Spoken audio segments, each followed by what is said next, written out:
Hello and welcome back to Kim Reads as we continue with Pinocchio. Chapter 15. Pinocchio gets sold to the circus. Who is it? The boys turned Donkey's braid politely. It's the driver of the wagon that brought you in here. Open this door, I'll kick it in. He seemed to understand their strange new language, and without even being given a chance to open the door, kicked it in he did. Hello, boys, the round man said, still smiling. He didn't seem surprised at all. Or should I say donkeys? Putting the bridle on them both, he started to pull them out the door.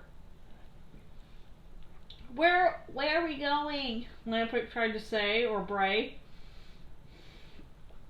The driver was taking the boys to the market, and not to buy them some lovely snacks either. No, he told them, he was taken there to sell them.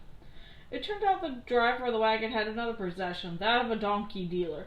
He ran around the world looking for lazy boys, those who ran away from home and from school and therefore were destined to become donkeys. He had made quite a good living at doing this. There were, it seemed, many such boys around. You'd think that somebody would notice that a whole bunch of little boys are going missing. And it's happening around the world. At the market, Lampick was bought by a farmer, and Pinocchio went to the owner of a circus, known to be a mean and greedy man. The next morning, Pinocchio's new job began. The circus owner was determined to teach his new donkey how to jump and bow, dance a waltz and a polka, and even stand on his head. Oh, how the crowds would laugh! How rich the circus owner would become! Pinocchio worked very hard and finally mastered all of his tricks. The circus could open at last. The new circus owner went around town and posted signs announcing the first public appearance of a famous dancing donkey called Pinocchio. As you imagine, that night the stands were filled to overflowing. Everyone wanted to see the dancing donkey.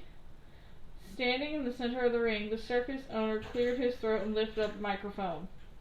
Ladies and gentlemen, he said, boys and girls, you're in for a wonderful night, for soon you shall meet the world-famous donkey of the dance.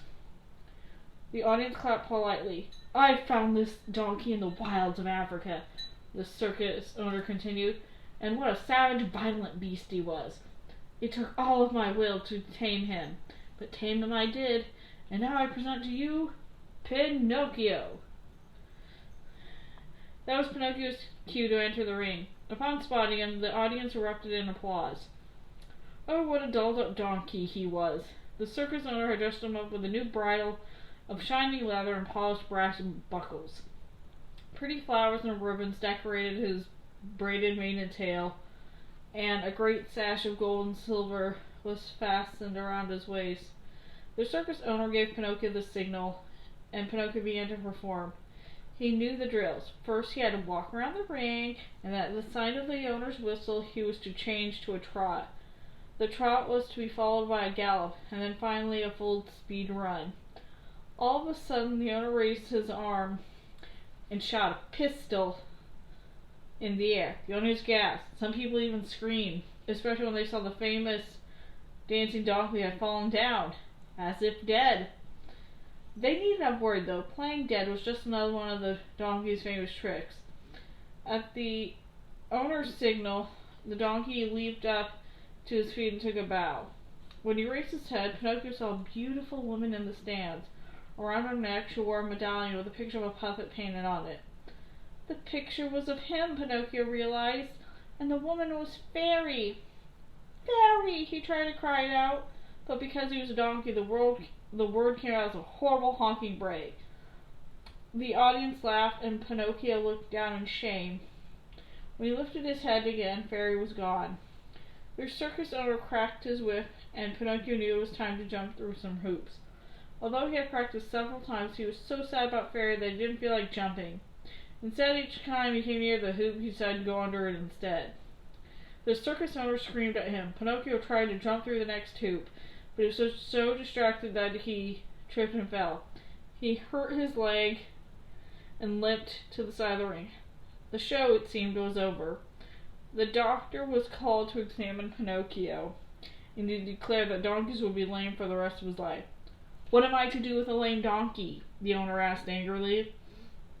The next day, the owner came to Pinocchio's stall, put on a bridle around his neck, and roughly pulled him out. "I am taking this useless beast to the market to sell it," the owner muttered to himself and pulled the donkey forward. "Not if I have anything to say about it," Pinocchio breathed stubbornly. After all, what's his next owner turned out to be even meaner than the circus owner.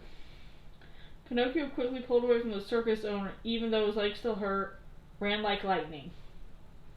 And that's the end of that chapter. See you later.